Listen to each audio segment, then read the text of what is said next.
Welcome to the Franchise Woman podcast, where passion and purpose collide, profits are made, and relationships forged.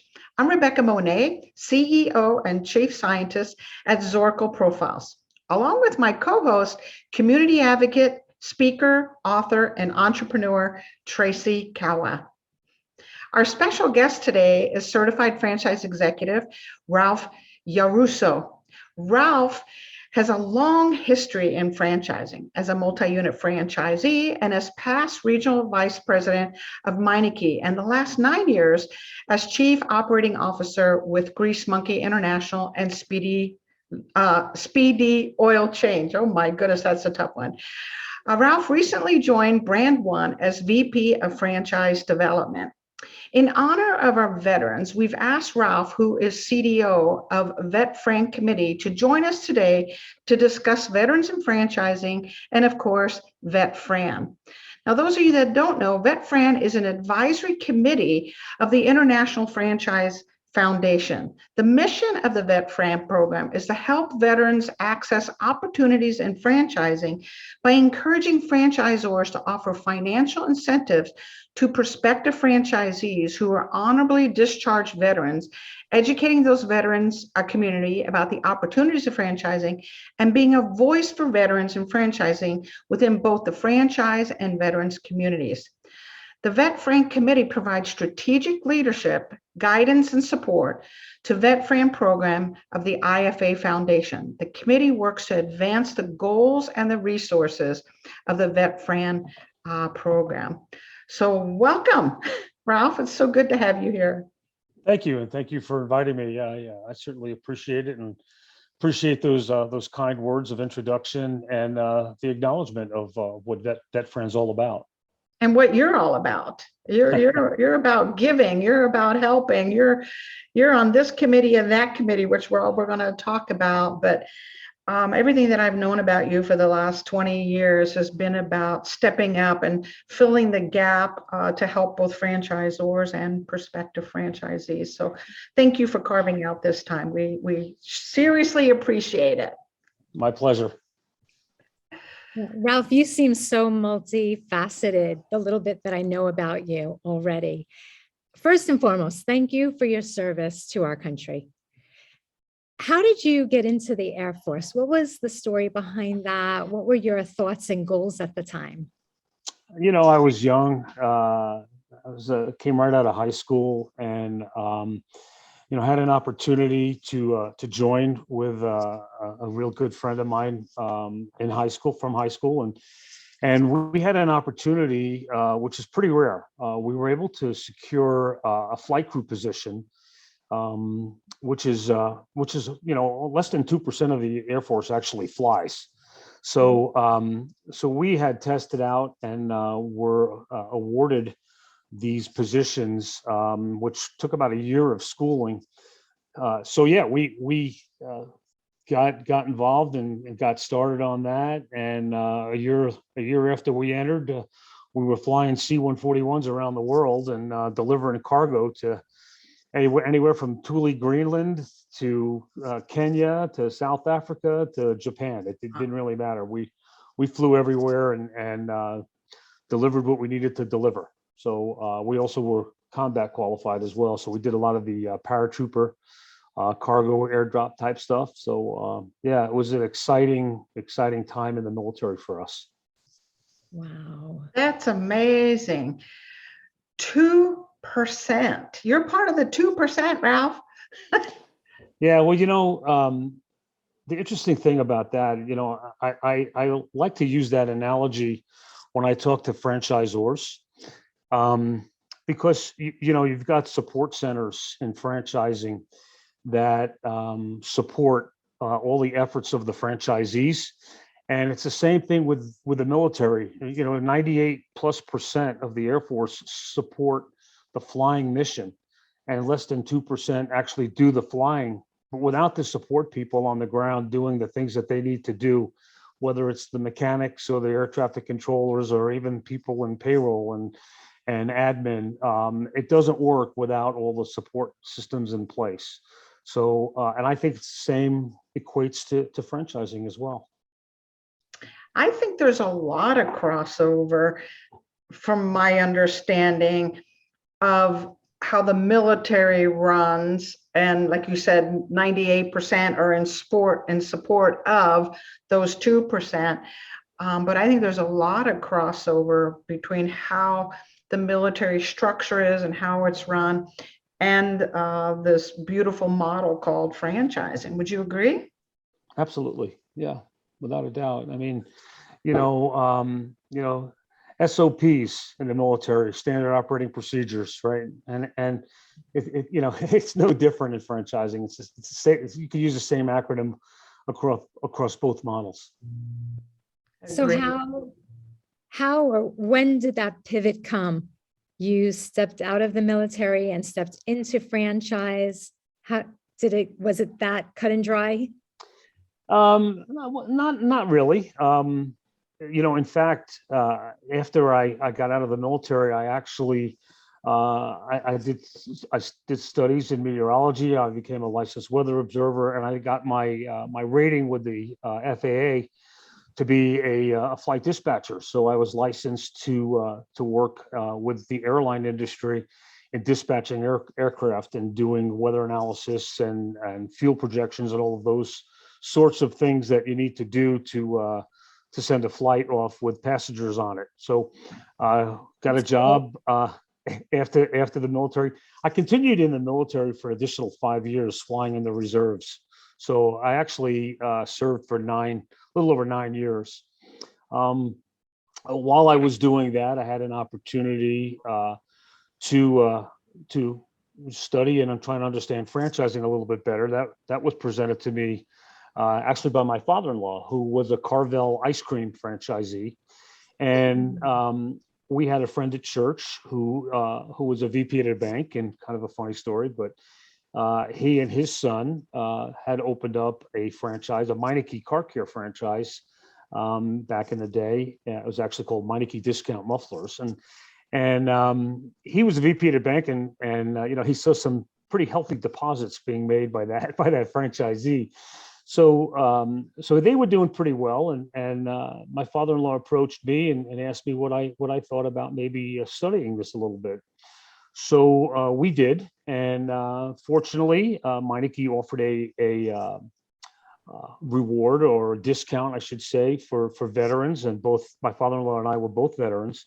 We took advantage of it, and we opened up our first store in New Jersey, and it was a great run. 3 years after we opened it up, we were actually the number one franchisee in their entire system in regards to top line sales. So we did very well. Nice. So you and your father-in-law had this inside scoop from a banker that showed that Meineke franchisees do well. Then you decided to open up your own location. Ultimately, you grew it into a multi-unit operation. How many franchises did you ultimately have? Well, I did the step up model. I went from 1 to 2, and then I was able to buy 3 at one time. So I went from 2 to 5. Nice. And actually relocated to Colorado. So I had stores in both New Jersey and in Colorado, and grew it to 15 total units. And only had the 2 in New Jersey. All the others were in the Denver metro area. But yeah, we did really well with the model. It was funny. I'm not what you would call a mechanic by any certain means. I'm like the last guy you want working on your car. But I think what I did well was build teams, and motivate people. And another skill set that honestly I inherited from the Air Force. I was in a unique role in the Air Force as a C-141 loadmaster. I was actually supervising people that outranked me. And it's the only situation where you have that in the military, where you're, a staff sergeant telling a senior master sergeant, what to do and how to do it on the airplane. Of course, off the airplane, it's a little different situation. But with that skill set came, how to work with people, how to build the teams, and how to get those, understand what the mission is and get those tasks done. And I thought that translated really well for me with regard to building my teams and each individual store that I opened up. That's Wow. incredible. It is kind of cool. I have to say, and this is just a personal opinion, I think you also did a step up, not just from one location to 2 to 5 to 15, but a step up from New Jersey to Colorado. I think that's a cool step up. I love Colorado. They're both great states, and I've got great friends in both states. And Colorado was where we wanted to raise our family.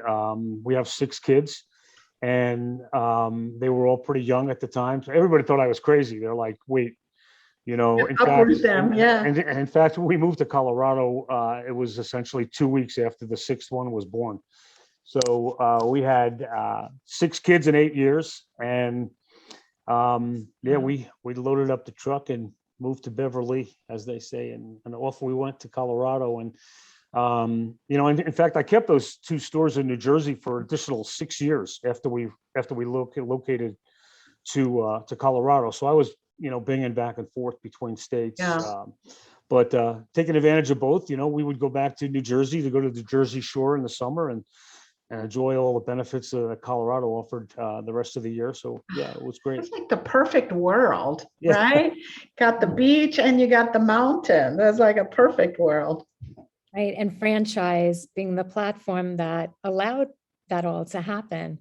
So Yeah. I'm curious how you take a lot of your experience and all that talent development and how you apply that today.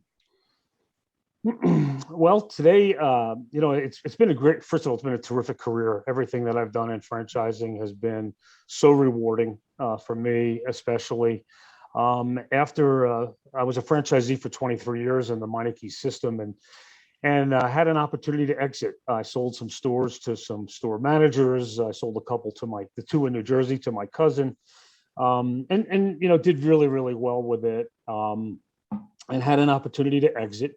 And after I did exit, I actually coached high school lacrosse. I was a varsity head coach, and I sold my stores in March, and this lacrosse season ended in June. And ironically, I got a call from Meineke in June. This is about 3 months after I had exited the system, and basically asked me what I was doing and if I would be interested in going to work there in franchise development. And I asked a few questions, and I said, this sounds like something that could be fun, working with individuals that want to get into the system, that want to learn. And I'm not going to lie, I did coddle each and every one of the franchisees that I brought in. I felt personally responsible for them, and certainly wanted the best for them, and wanted to make sure that it was a right fit. I wasn't never afraid to tell somebody, hey, this may not be for you. I mean, it's physically demanding. It can be a tough business to run. And then I actually ended up back in franchising for a short period of time. So I had to leave my position at Meineke in development for about 6-8 months. And then when I came back, I moved over to the Mako side in business development, and I was only there for about 3 or 4 months. Really enjoyed my time at Mako. It's a great brand, great people. And then Meineke wanted me to go back to the Meineke side as chief operating officer for the Western U.S. So had responsibility for 500 plus stores, and really enjoyed that, because I got to work hand in hand with franchisees, help them solve problems, help them do better, help them understand their KPIs and what it takes to be financially successful, be participants in their community, and just, apply the common sense things that you need to do to be successful in business. Yeah.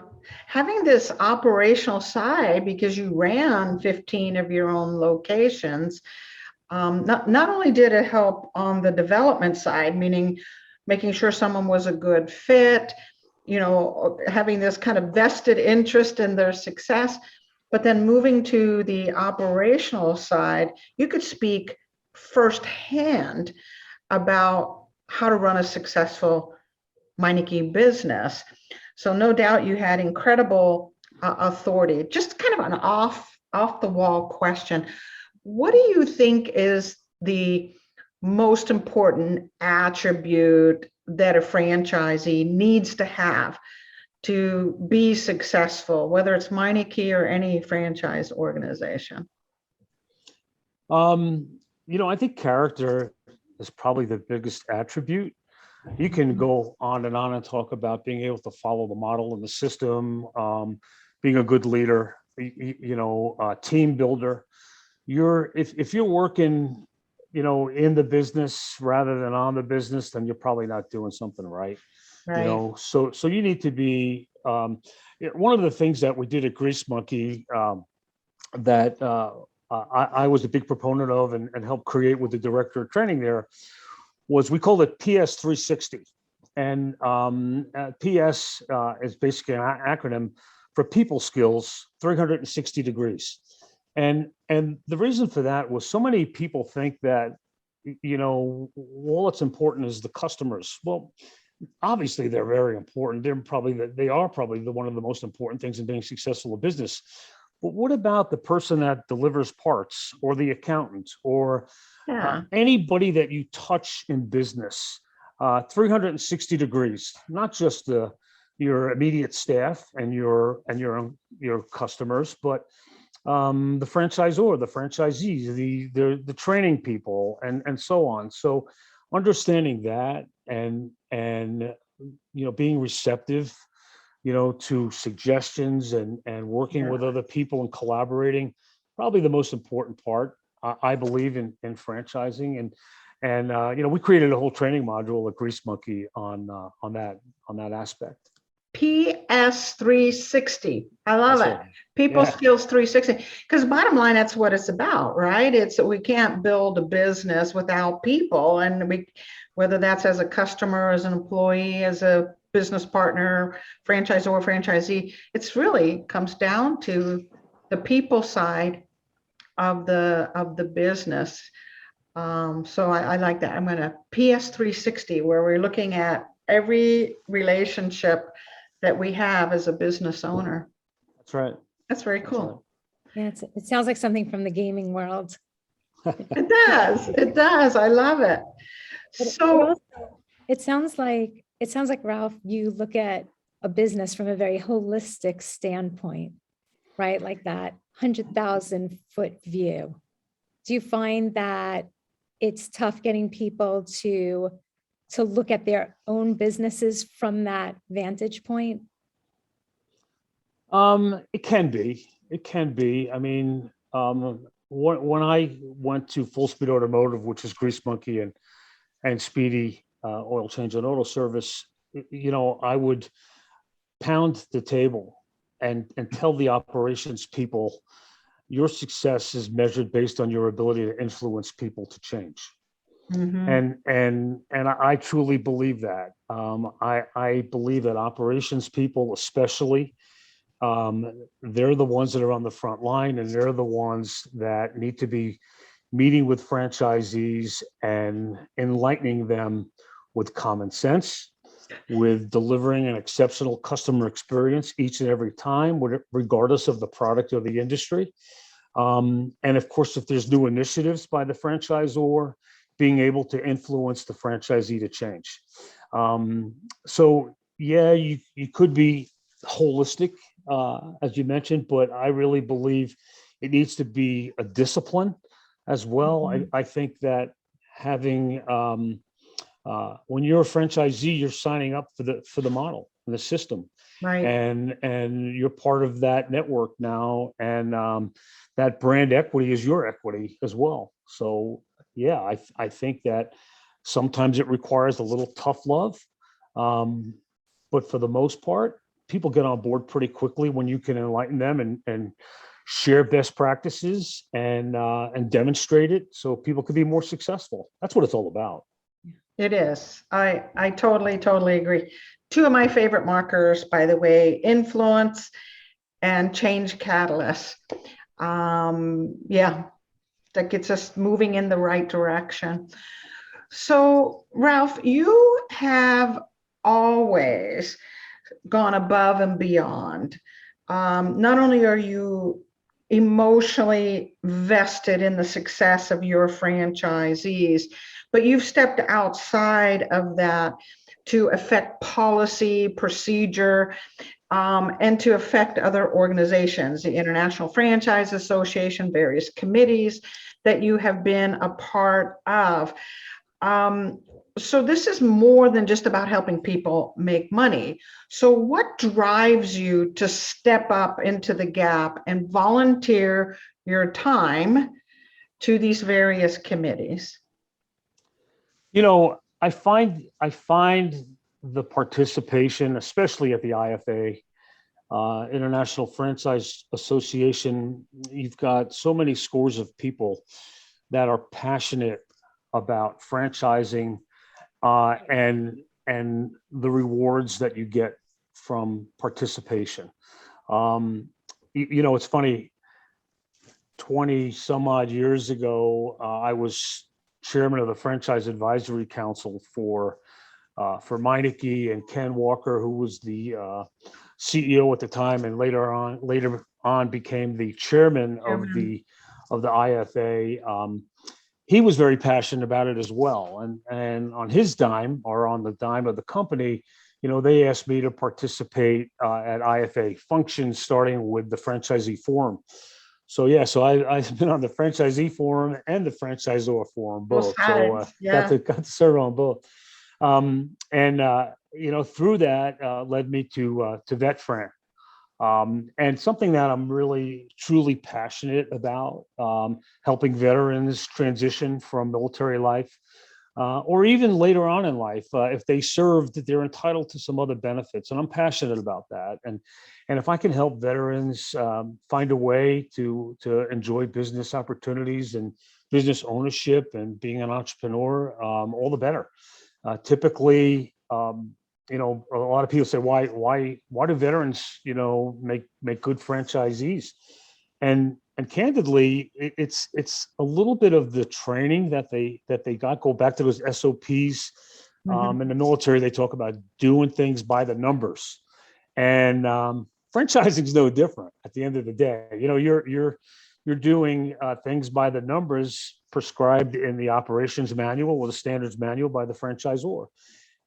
So it's that discipline again that follows that model. So and that's why it's rewarding. At the end of the day, it's all rewarding, and it's about building relationships with others. I mean, I've got such great relationships.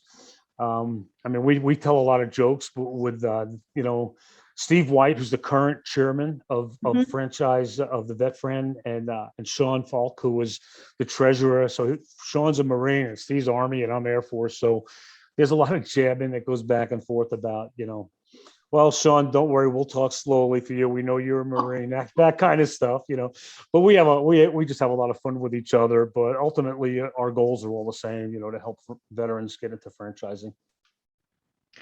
So just you make it sound like, oh, well, of course I'm going to participate. Of course I'm going to volunteer my time.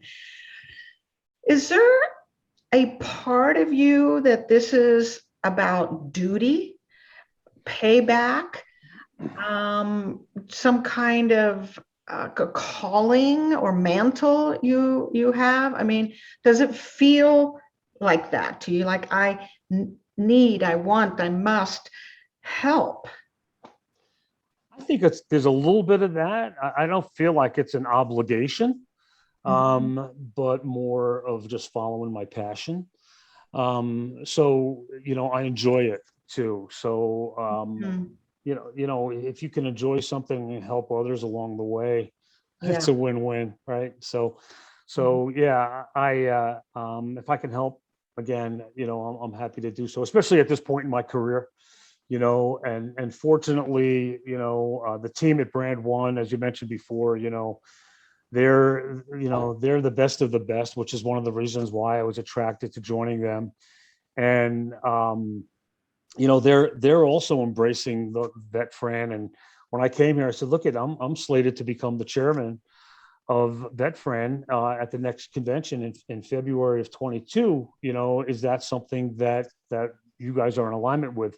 And they were like, absolutely, we love it, we're going to participate.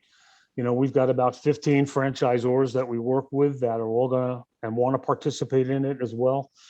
So, that was huge for me to be able to join an organization like that and know that they're, the cream of Committed. the crop, that want to participate. So it's again, it's fun, and they share my passion. So that's terrific.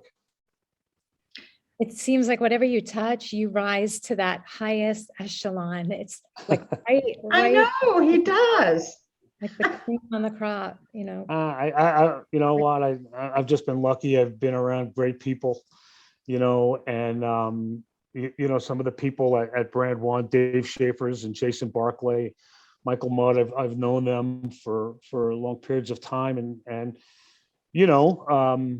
when you have those relationships and you can trust one another, and John Adams, as former CEO at Full Speed Automotive, I've known him for 20 years, and even though we were competitors for a vast part of our careers, he was with Big O Tires and I was at Meineke when he took over as CEO at Grease Monkey, and he and I had coffee one day. We said, imagine what we could do together. So he left Big O and I left Meineke, and we collaborated, and we went from 180 stores to over 600 stores. Just and has tremendous success doing it, both on the unit economics side and the training side. All of the things that we implemented and shared, together, it was terrific. So being around people like that throughout your career, Ken Walker, oh my God, what an influence that guy has had for me in my career, as well. So I've just been really, really lucky and fortunate. And again, can't say enough about the relationships at the IFA. Paul Rocchio, oh my God, the guy is, a sincere, dear friend that I've for 20 plus years, right? So. Yeah, the IFA is so committed to this space and making a difference. So, and Rocky, yeah, I get it. I get it. So back up for me for just a little bit.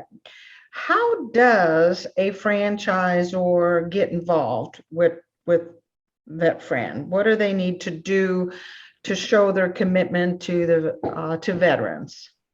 It's really simple. I mean, the first thing is you have to be in business as a franchisor for at least 3 years. So we do have some standards and some requirements at the VetFran level and at the IFA Foundation level in order to have someone be part of the either the committee or even be a VetFran member. The VetFran has different tiers or levels of participation, and they're depicted by star levels, so 1, 3, or 5-star level, and that's broken down based on their willingness to participate and also their home office staff. You need to have veterans employed at the franchisor level. Whether they're senior executives or in the field, it doesn't really matter, but they like to see, veterans employed at the franchisor level. And depending on the discounts or rewards that the franchisor will give will help determine whether they, settle in at 1, 3, or 5-star levels. And of course, there's a lot of franchisors that are, corporate sponsors as well. Can't say enough good things about Mary Thompson Kennedy at Neighborly. She's a former Marine, Right. And talk about women in franchising. I mean, she's probably the pinnacle. Oh, I want her on this show, Ralph. Yeah. Put a bug in her ear. I don't manage her calendar, but I mean, she's pledged her own money, to VetFran and participating and and she's such a great leader and so fundamentally sound.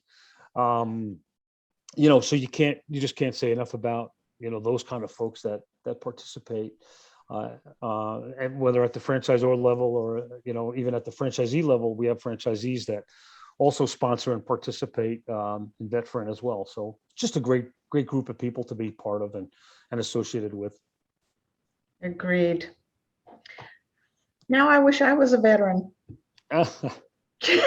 Nobody will have me, Ralph. Oh my goodness.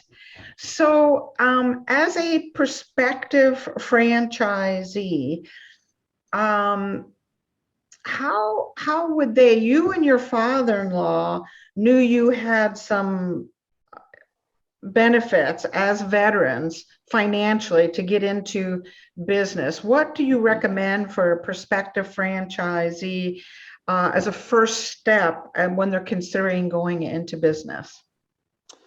Well, I think the first thing a franchisee, a prospective franchisee, whether they're a veteran or not, is to make sure that they align themselves with an industry that is something that they see themselves in.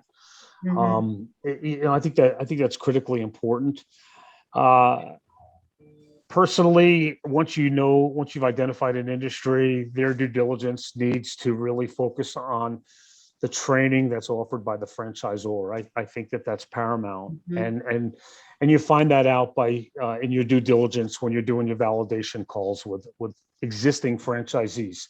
How's the training? Do they come out frequently? Do you find that the resources that the franchisor gives you adequate?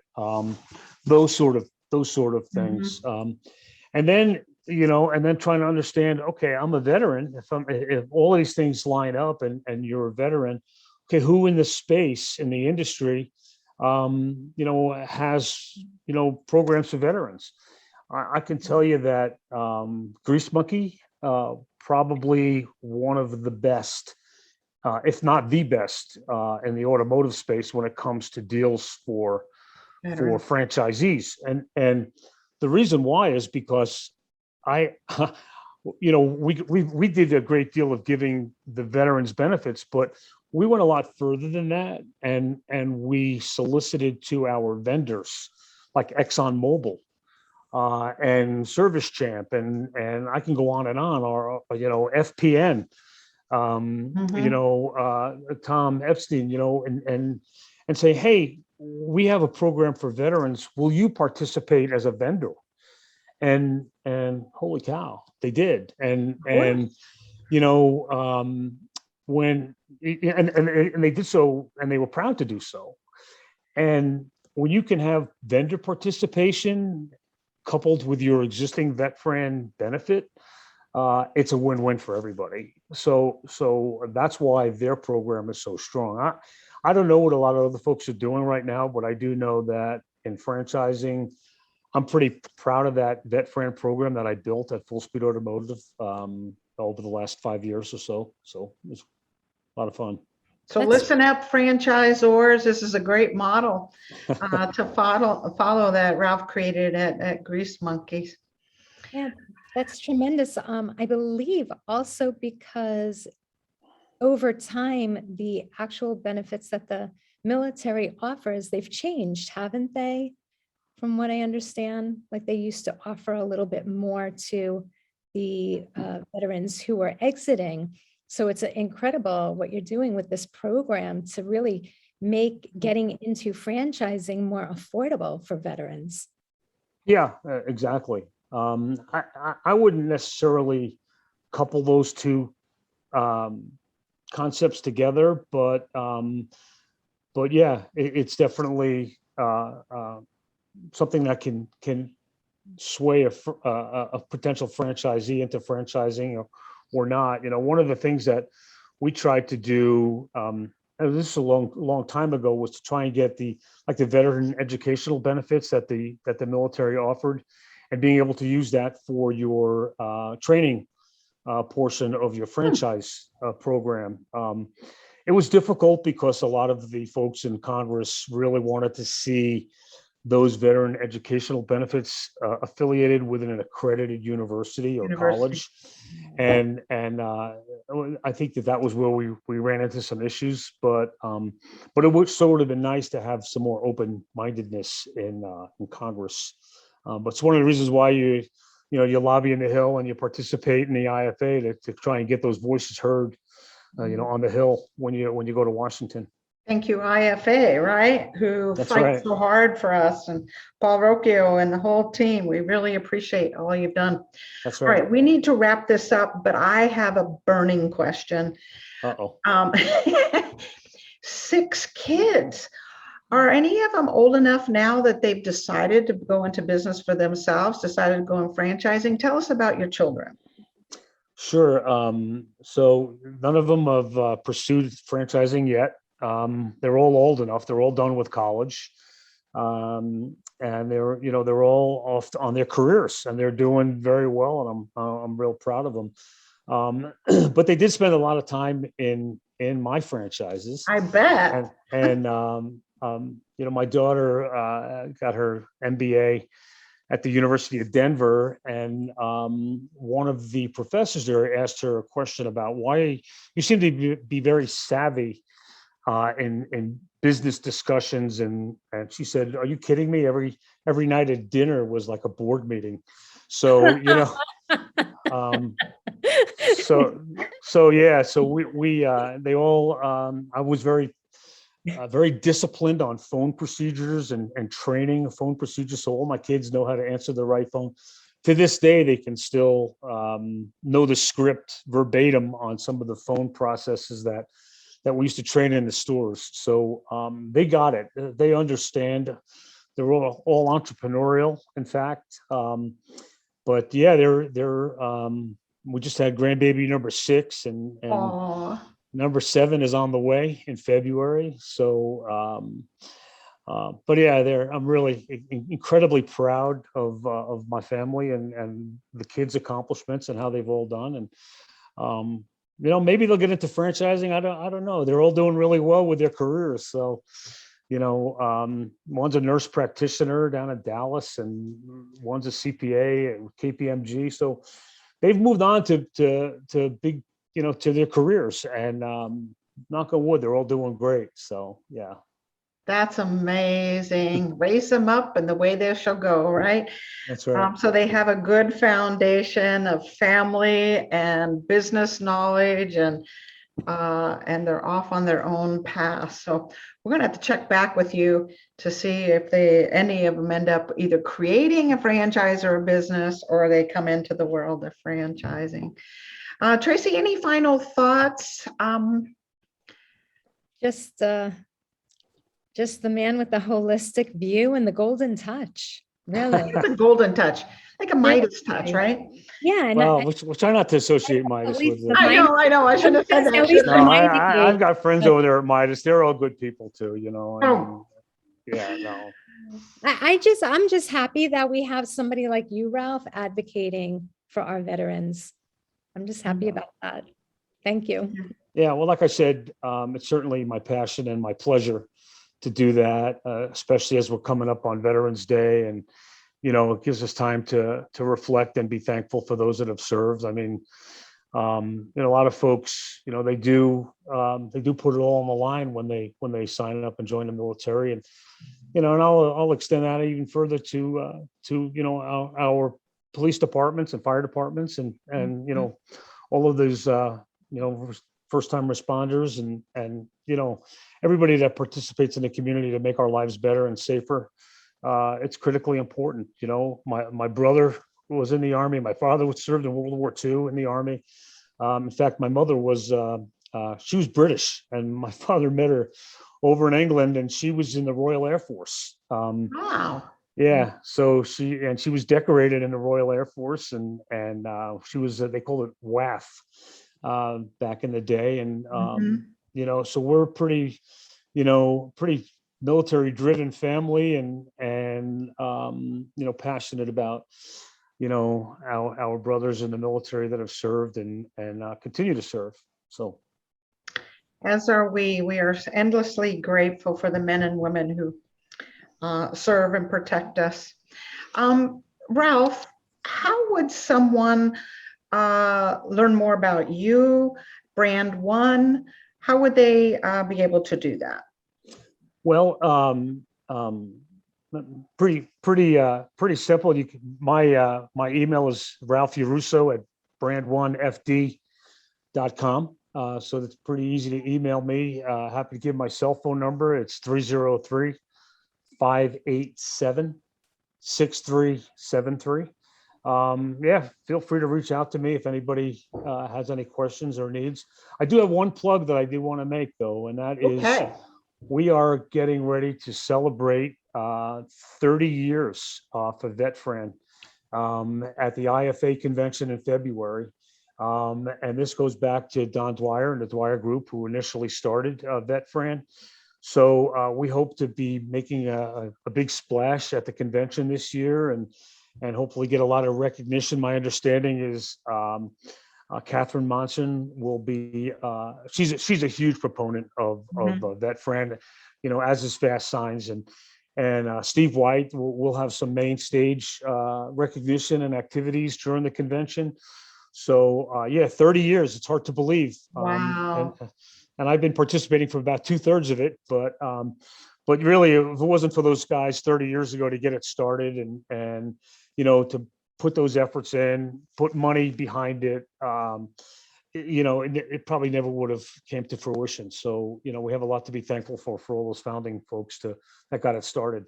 Yes, for their vision, Yeah. and their commitment and in all manner that commitment needed to be back then to get this inertia going.